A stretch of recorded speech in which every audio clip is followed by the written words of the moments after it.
Hello student, स्वागत है आप सभी का। आज हम गुरुत्व श्रेणी के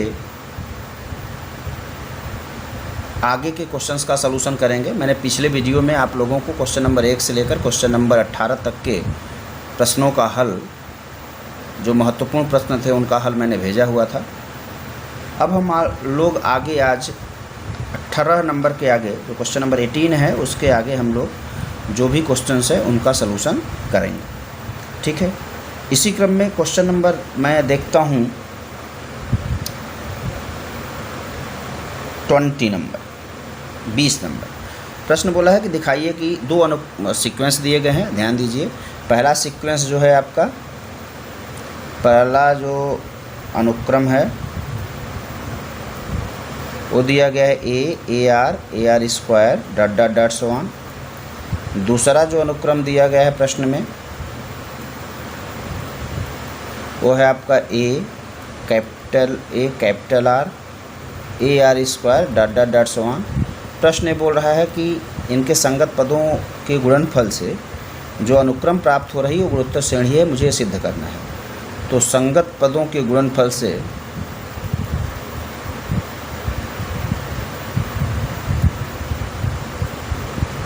प्राप्त श्रेणी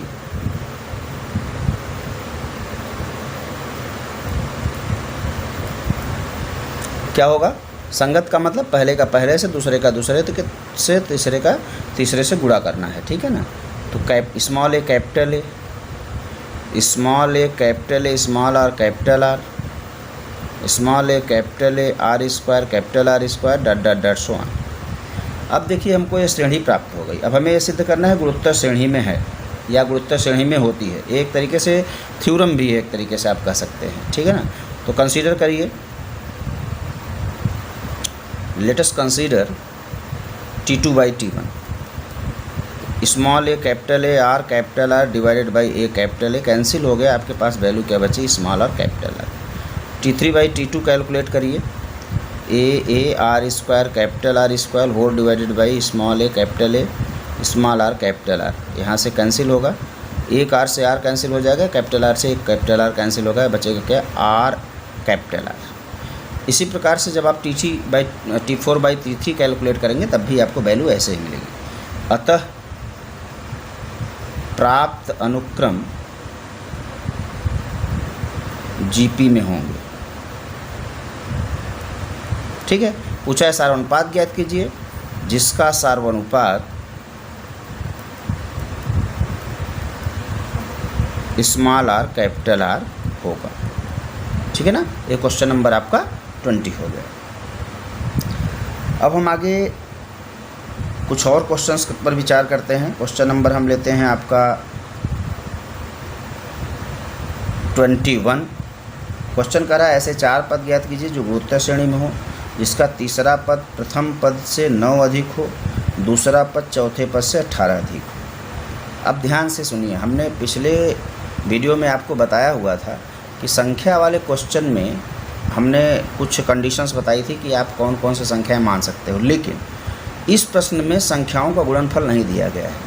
अतः आप सामान्य रूप से जो अनुक्रम की संख्याएं हैं उन्हीं को मानिए। तो माना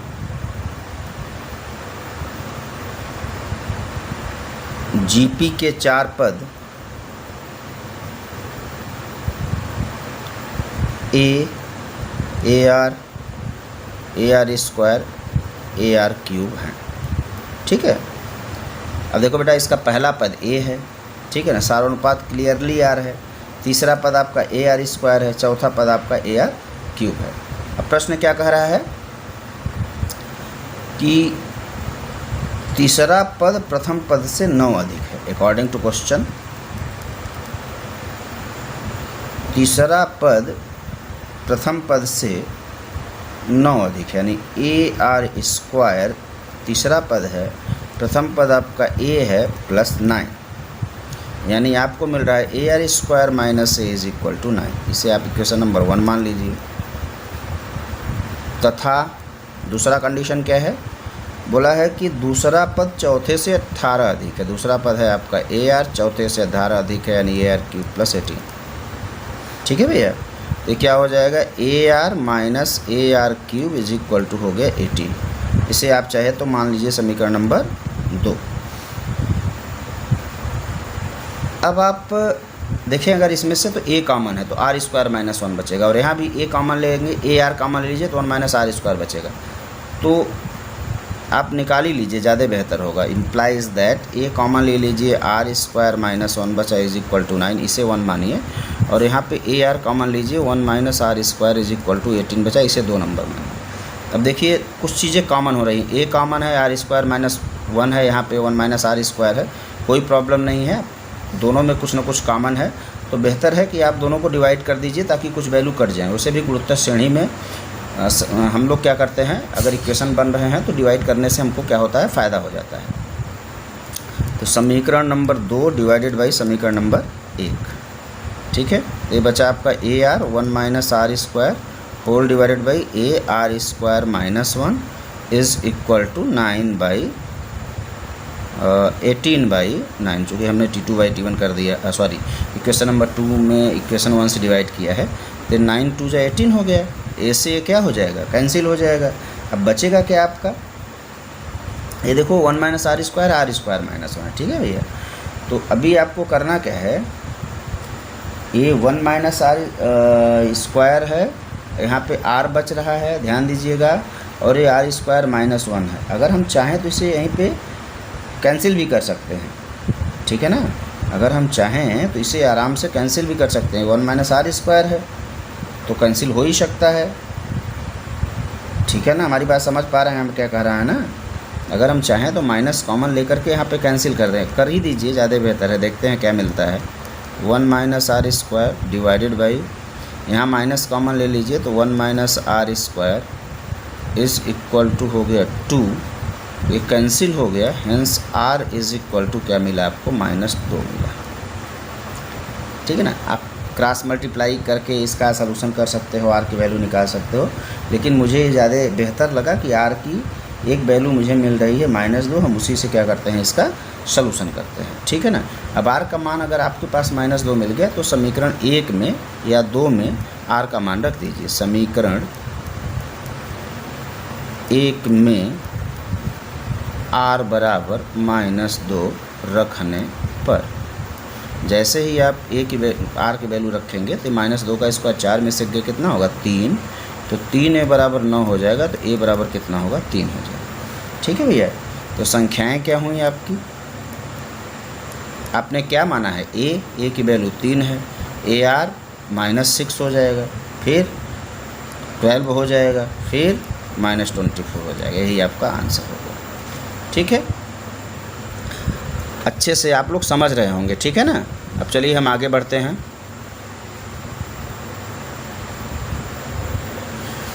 उस क्वेश्चन हम और देखते हैं।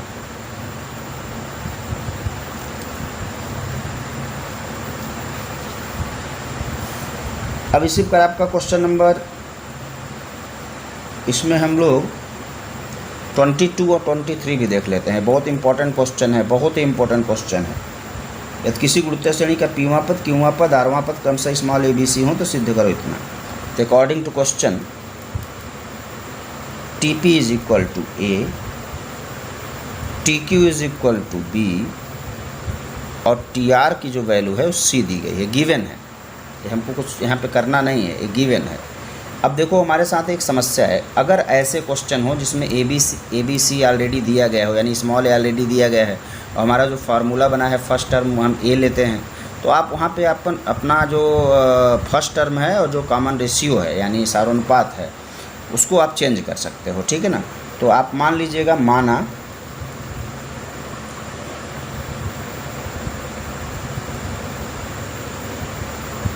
सारोनुपात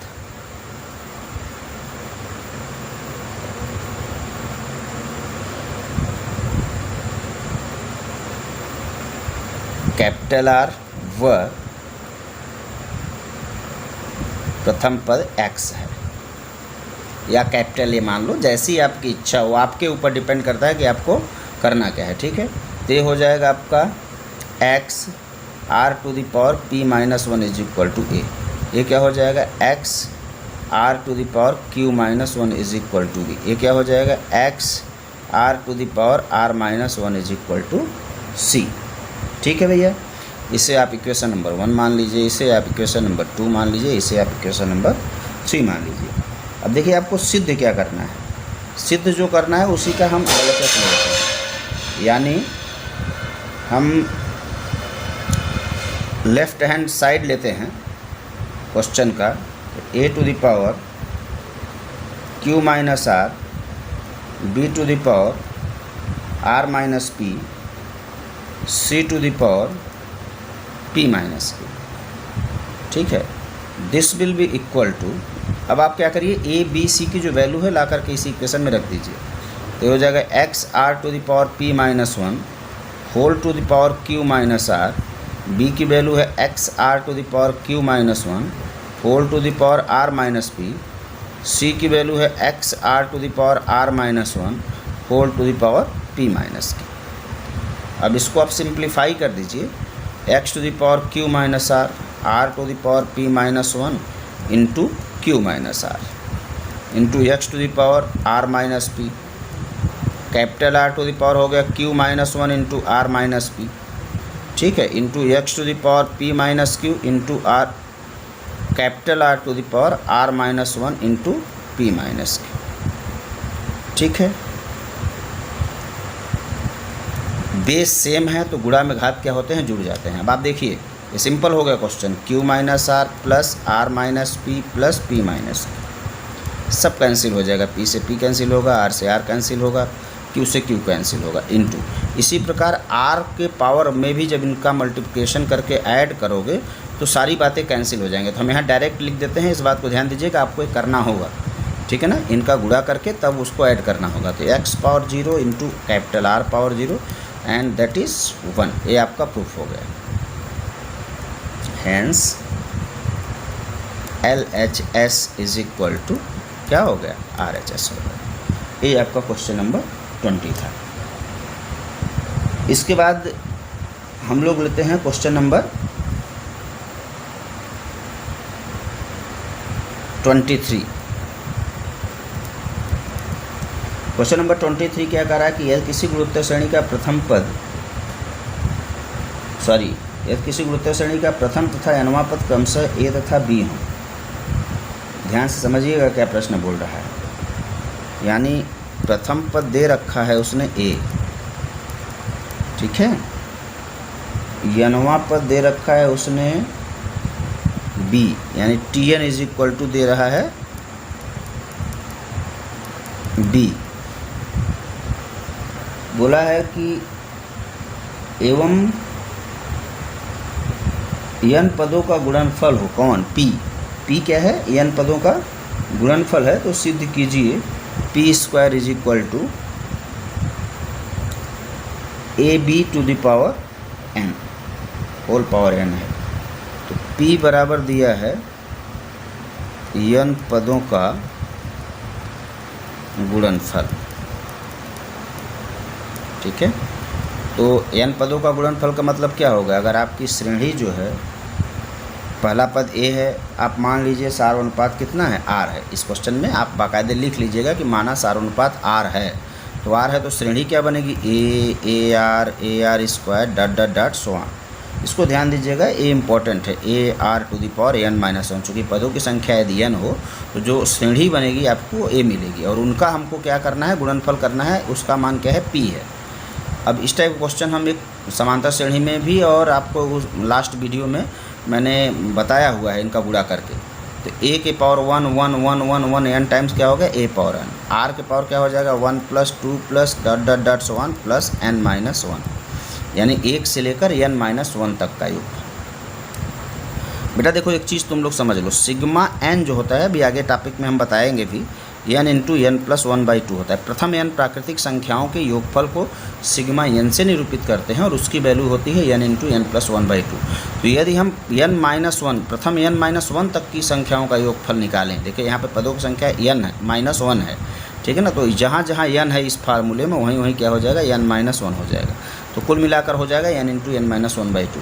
अगर आपको ये ना समझ में आ रहा हो तो समांतर श्रेणी के योगफल का सूत्र लगा दीजिएगा यार, n के स्थान पे n-1 रख करके वैल्यू आपको यही मिलेगी। a to the power n r to the power n into n-1/2 कितना हो गया, r to the power n into n-1/2। ठीक है, अब हमको क्या कैलकुलेट करना है, ये वैल्यू किसकी है, p की, और हमको निकालना क्या है, p स्क्वायर की वैल्यू। तो p square is equal to हो गया a to the power 2n r to the power n into n-1/2, और यहाँ भी 2 करेंगे तो 2 से 2 क्या होगा, आप कैंसिल कर दीजिए, चाहे इसको ऐसे ही रखे रहिए, ये आपके ऊपर डिपेंड करता है, ठीक है, कैंसिल ही कर दीजिए। a to the power 2n r to the power n into n-1, ये आपका LHS हो गया। अब RHS क्या है आपका, प्रश्न ने बोला है p square is equal to A B power whole n। अब आप देखिएगा a पावर b की वैल्यू कितना है, nवां पद, और nवां पद होता क्या है, a r to the power n-1, तो इसके स्थान पर रख दीजिए a r to the power n-1 whole to the power n, and this is equal to a multiply होगा a स्क्वायर होगा तो a पावर 2n हो जाएगा, और r to the power n into n-1 हो जाएगा। हैंस क्या हो गया, left hand side is equal to right hand side. ठीक है ना, ये क्वेश्चन नंबर आपका हो गया 23। इसके बाद हम डिस्कस करते हैं क्वेश्चन नंबर, अब आप देखते रहिए, धीरे धीरे हम करके सारे क्वेश्चंस आपके लगभग जो भी क्वेश्चंस आप लोगों ने हमसे पूछे हुए थे उन सभी प्रश्नों का हम जवाब देने की कोशिश कर रहे हैं। ठीक है ना, तो ये आपका 23 हो गया, 22 हो गया, 23 हो गया। बाद में जो क्वेश्चंस हमसे पूछेंगे हम उसको भी देखेंगे, लेकिन फ़िलहाल जितना आप लोगों ने अभी तक हमसे पूछा था उन सभी क्वेश्चंस को हम बताने की कोशिश करते हैं यहाँ पे। एक ही वीडियो में कोशिश करेंगे कि हो जाए, अब देखते हैं क्या हो सकता है। क्वेश्चन नंबर 25 देखिए, ये भी थोड़ा डिफरेंट क्वेश्चन है। बोला है ABCD GP में है। अब देखो ये संख्या वाला क्वेश्चन हो गया, ABCD किस में है, GP में है। तो मैंने आपको एक जब वीडियो बना रहा था बेसिक कॉन्सेप्ट में, तो आपने वहाँ पर देखा होगा बेसिक कॉन्सेप्ट वाले वीडियो में कि अगर इस टाइप के क्वेश्चन, तो मैंने कहा था आपसे कि b इज इक्वल टू आप AR लीजिए, c इज इक्वल टू आप AR स्क्वायर लीजिए, d इज इक्वल टू आप AR क्यूब लीजिए। ठीक है, अब क्वेश्चन का लेफ्ट हैंड साइड क्या बोल रहा है कि a square plus b square plus c square, b square plus c square plus d square. तो आप a को a ही रहने दीजिए, प्रथम पद को आप चेंज मत करिए, b और c d की वैल्यू जो भी है उसे रख दीजिए, तो हो जाएगा a स्क्वायर r स्क्वायर, और c की वैल्यू हो जाएगी a square r to the power 4, और यहाँ भी b स्क्वायर की वैल्यू क्या हो जाएगी, a square r square, c square की वैल्यू क्या हो जाएगी, a square r to the power 4, और d स्क्वायर की वैल्यू हो जाएगी a square r to the power 6। बेटा यहाँ से आप a स्क्वायर कॉमन ले लीजिएगा, इसमें से भी a स्क्वायर कॉमन होगा इसमें से, तो क्या मिलेगा आपको, a पावर 4 मिला क्या यहाँ पे 1 plus r square plus r to the power 4। यहाँ क्या मिलेगा, आर स्क्वायर यहाँ से भी कॉमन ले लो, तो आर स्क्वायर आप कॉमन ले लोगे तो क्या बचेगा, 1 plus R square plus R power 4, and that is equal to a power 4 R square 1 plus R square R power 4 का होल स्क्वायर। ये आपका लेफ्ट हैंड साइड की वैल्यू हमको मिली। अब हमको क्या करना है, इसी प्रकार से राइट हैंड साइड देखो, अगर प्रश्न में हमको दिया गया है इतना बराबर सिद्ध करना है AD plus BC plus CD का होल स्क्वायर, यानी AD plus BC plus CD का होल स्क्वायर। अगर मान लीजिए प्रश्न में ये न दिया गया हो बराबर, और सिर्फ ये बोल दे कि दिखाइए कि देखो इतने का स्क्वायर इन दोनों के गुणनफल के बराबर है, इसका मतलब यह संख्या और यह संख्या गुणोत्तर श्रेणी में, तो प्रश्न ऐसा भी बोल सकता है कि यदि ABCD GP में है तो दिखाइए कि a square B square plus C square AD plus BC plus CD और B square plus C square plus D square गुणोत्तर श्रेणी में होंगे। तब भी आपको गुणोत्तर श्रेणी के कंडीशन से आप लिख सकते थे कि दोनों प्रथम पद और तीसरे पद का गुणनफल बराबर मध्य वाले पद का होल स्क्वायर, तो आप वहाँ भी LHS RHS बना करके तब सलूशन कर सकते थे। हालांकि इस क्वेश्चन में पहले से दे रखा है उन्होंने, a की वैल्यू कितनी है, a ही रहेगी, d की वैल्यू कितनी है AR क्यूब, b की वैल्यू कितनी है आपके पास AR, c की वैल्यू कितनी है AR स्क्वायर, d की वैल्यू कितनी है आपके पास c की वैल्यू कितनी है AR स्क्वायर, d की वैल्यू कितनी है AR क्यूब। अब जब आप इसको सिंप्लीफाई करो a स्क्वायर पूरे का होल स्क्वायर, तो जब बाहर करोगे तो a पावर क्या होगा 4, यहाँ r क्यूब है, यहाँ r क्यूब है, यहाँ पे क्या है r पावर कितना हो रहा है 5, AD प्लस हमने क्वेश्चन शायद गलत लिख लिया, AB है, AB BC CD है, तो जब B की वैल्यू रखेंगे AR तो ये आपका सिर्फ और सिर्फ यही रहेगा, तो यहाँ पे r कॉमन लोगे तो यहाँ पे चूँकि पूरे का होल स्क्वायर है तो r स्क्वायर बाहर हो जाएगा, और अगले ब्रैकेट में जो बचेगा 1 + r स्क्वायर r⁴ का whole square, hence LHS = RHS। ठीक है, ये भी आपका क्वेश्चन नंबर हो गया 25। अब एक क्वेश्चन हम आपका और देखते हैं, क्वेश्चन नंबर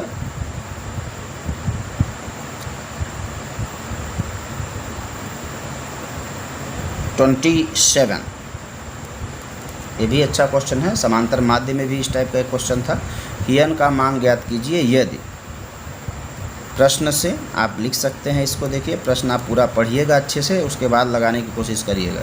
a व b का गुणोत्तर माध्य बराबर क्या होगा, √AB। सब जानते हो, इसमें कोई प्रॉब्लम नहीं होनी चाहिए। हमने आपसे पहले ही बताया हुआ कि दो संख्याओं के मध्य का गुणोत्तर माध्य क्या होता है, √AB होता है। और इसका गुणोत्तर माध्य ही दिया गया है a⁴ n + 1 + b⁴ n + 1 whole divided by a⁴ n + b⁴ n, that is equal to √AB। इस प्रश्न में कुछ नहीं है, बस सिंप्लीफाई करना है, ऐसे आप समझिए। तो आप इसे लिख सकते हैं a⁴ n + 1 √AB × a⁴n + b⁴। ठीक है, अब इसको आप सिंप्लीफाई करिए, b⁴n + 1 that is equal to, जब इसको हम मल्टीप्लाई करेंगे तो हो जाएगा, आप अलग अलग मल्टीप्लाई करिएगा। √a का मतलब क्या, a⁴1/2, √b का मतलब क्या, b⁴1/2। तो इसको हम लिख सकते हैं a⁴n + ½ into b⁴½ plus a⁴½ b⁴n + ½। ठीक है भैया, ये आपको समझ में आ रहा होगा, मुझे आशा है अच्छे से। अब ये क्या हो जाएगा, this will be equal to, क्या मिल रहा है आपका, a⁴n + 1 है, a⁴n + 1 का हाफ है। तो इसको इसके साथ ग्रुप बनाइए, a⁴n + 1, ऐसे ही आपने समांतर श्रेणी वाले क्वेश्चन में किया था, याद अगर होगा तो, into b⁴½ plus b⁴n + 1 minus a⁴½ b⁴n + 1/2 is equal to कितना हो गया, 0। अब हम आगे बढ़ते हैं, देखते हैं ज़रा सा क्या मिलता है हमको। ठीक है, तो यहाँ पे हमको क्या मिल रहा है, देखिए उसमें से हमको जो कॉमन मिलेगा a⁴n + 1/2 कॉमन हो जाएगा। ठीक है, बचेगा क्या, a⁴½ minus b⁴½ minus b⁴n + ½ common हो जाएगा, क्या बचेगा, a⁴½ माइनस b⁴½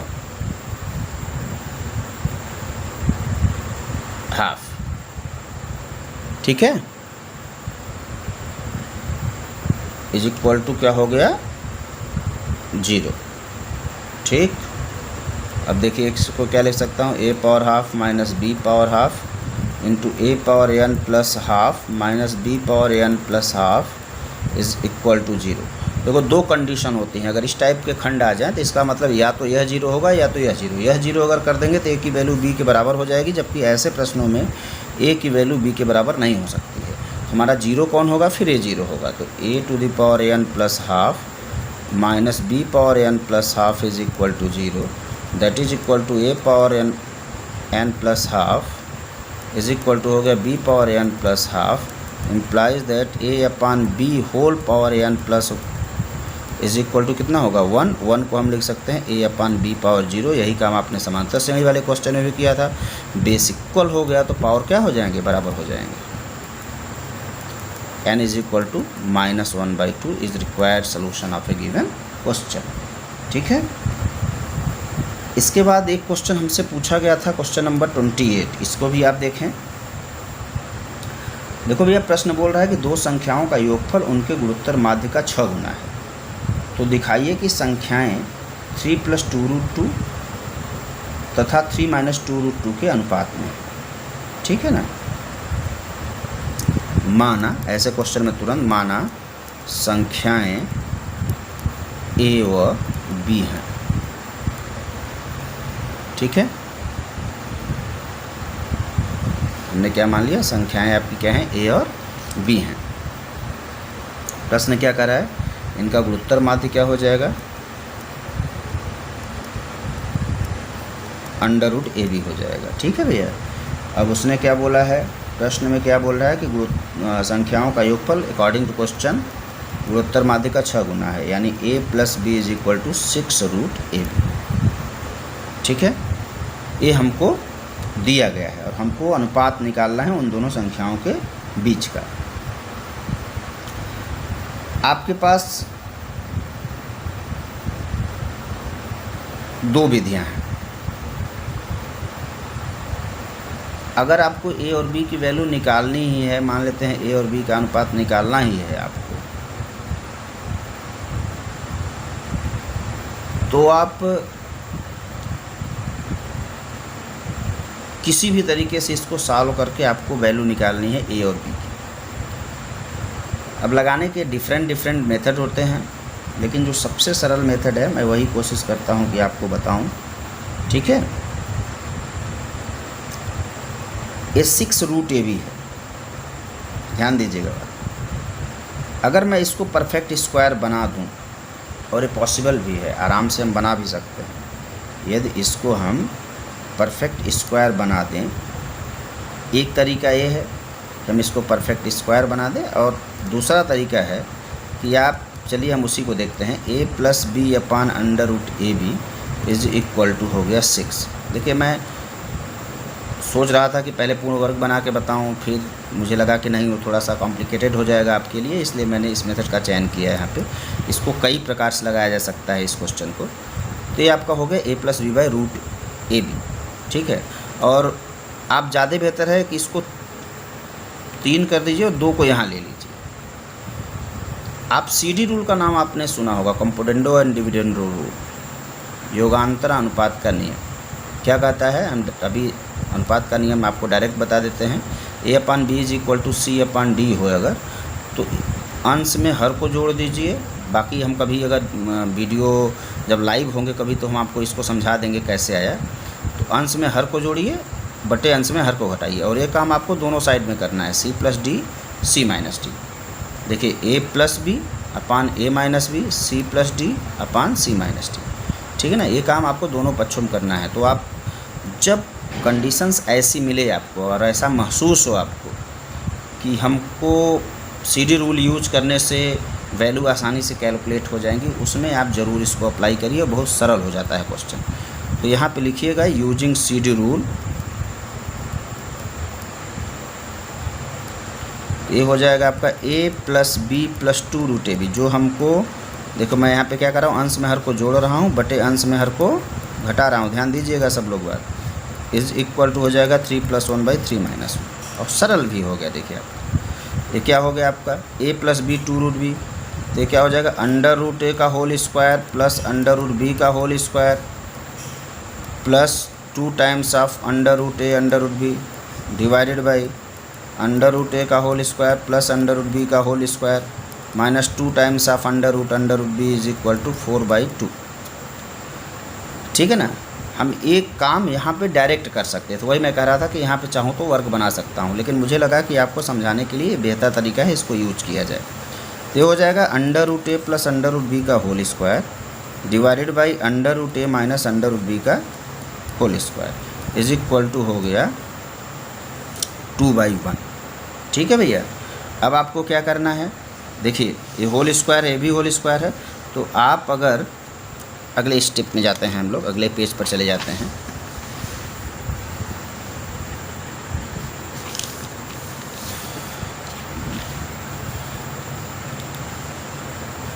आप अगर यहाँ √A plus √B divided by √A minus √B की वैल्यू अगर निकालना चाहेंगे, तो चूँकि ये दोनों होल स्क्वायर था, आपने देखा हुआ था, तो इधर हो जाएगा √2/1। ठीक है, क्या हो जाएगा √2/1। 1 का स्क्वायर रूट 1 ही हो जाएगा, 2 का स्क्वायर रूट 2 ही हो जाएगा। अब देखो same condition, A + B A - B। आप चाहो तो यहाँ फिर से CD रूल अप्लाई कर दो, यूजिंग CD रूल अगेन। ठीक ना, अगेन यूजिंग CD रूल।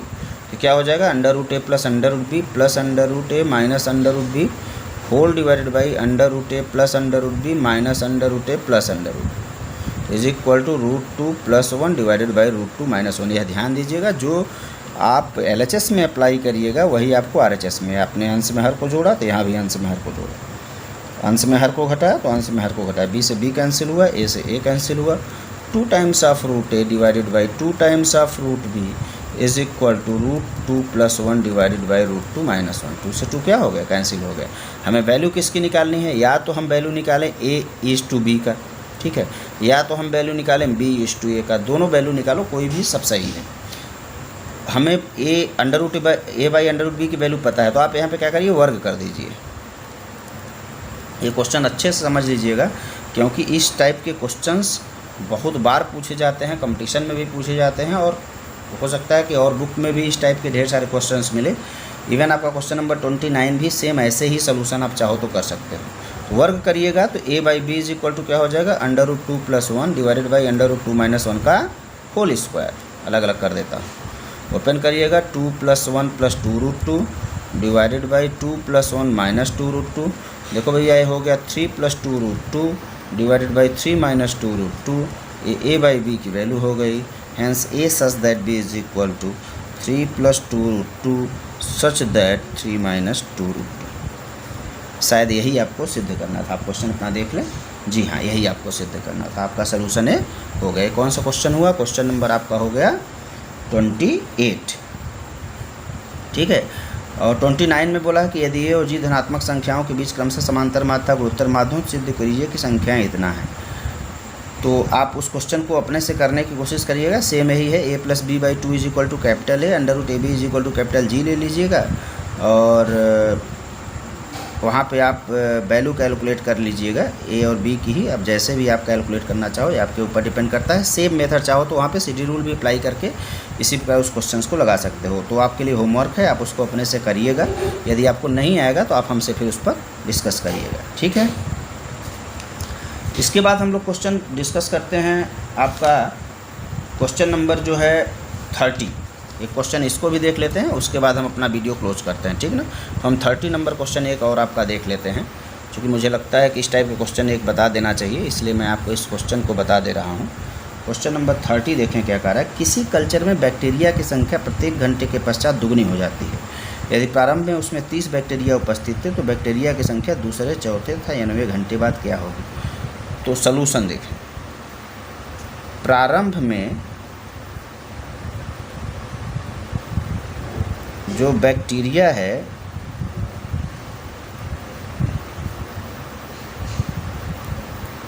उसकी संख्या 30 है, यानी a = 30 है। सार्व अनुपात कितना है, ये हमको निकालना है। तो ध्यान दीजिएगा, क्या बोला है कि प्रत्येक घंटे के पश्चात दुगनी हो जाती है। दुगनी का मतलब क्या हो जाएगा, आप जैसे 30 है तो 60 हो जाएगा, तो सार्व अनुपात निकालोगे कितना आ जाएगा, 2 आ जाएगा। हम डायरेक्ट लिख दे रहे हैं, इस बात को आप समझिएगा। सार्व अनुपात आपका 2 हो गया। अगर आप श्रेणी लिखना चाहो तो श्रेणी भी लिख सकते हो। तो दूसरे घंटे बाद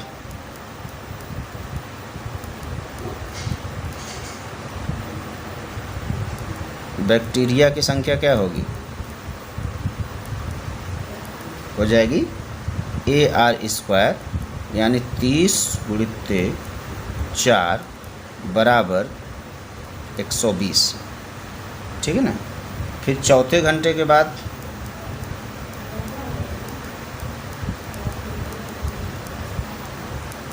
जो बैक्टीरिया की संख्या होगी वो हो जाएगी AR⁴।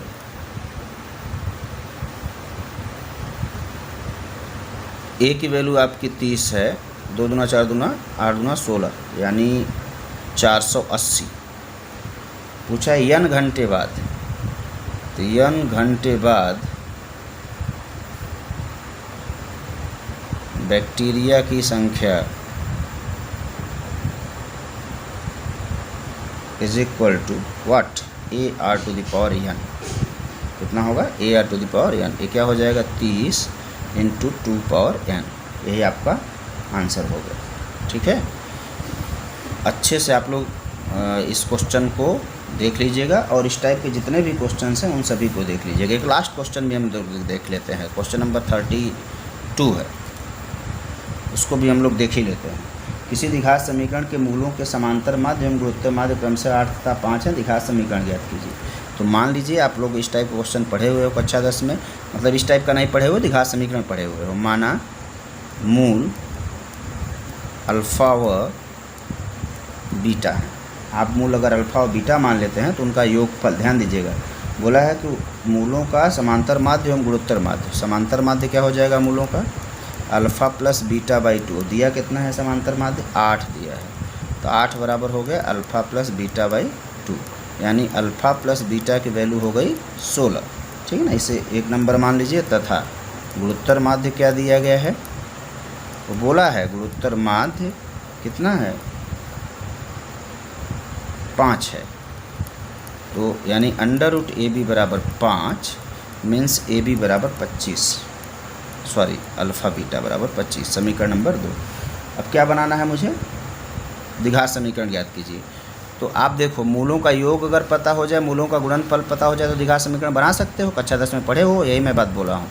तो अभिष्ट द्विघात समीकरण क्या हो जाएगा, x square minus alpha plus beta into x plus alpha into beta is equal to 0। That is equal to x square minus alpha plus beta की वैल्यू है 16, यानी 16x प्लस 25 बराबर 0। This is your answer. आशा है कि आप लोगों को जितना भी क्वेश्चन हमने अभी समझाया वो सारे क्वेश्चंस अच्छे से समझ में आए होंगे। किसी क्वेश्चन में प्रॉब्लम नहीं होनी चाहिए। फिर भी यदि आप लोगों को कोई समस्या अगर हो रही है तो आप लोग हमसे कमेंट के माध्यम से पूछ सकते हैं, ठीक है। और मेहनत करिए आप लोग, सारी प्रॉब्लम्स स्वतः दूर होती चली जाएंगी, ठीक है ना। थैंक यू, आज के लिए इतना ही। फिर नेक्स्ट वीडियो में हम लोग नई टॉपिक के साथ शुरू होते हैं, ठीक है। Thank you.